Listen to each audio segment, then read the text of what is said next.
guys, we got in this Turbo S. Come in with a bent trailing arm. You can see that one's a little messed up.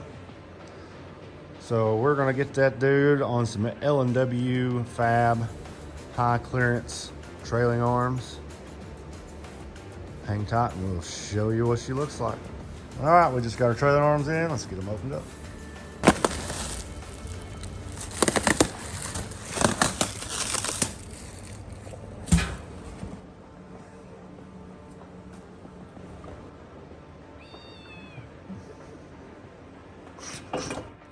All right, so we got the brake line. There's a hole here, and then you got two on your shock and sway bar mount. You can just zip tie those on there.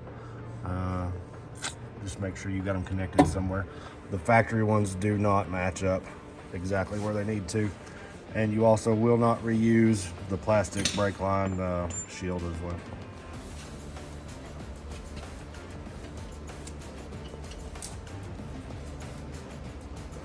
All right, we got this one done.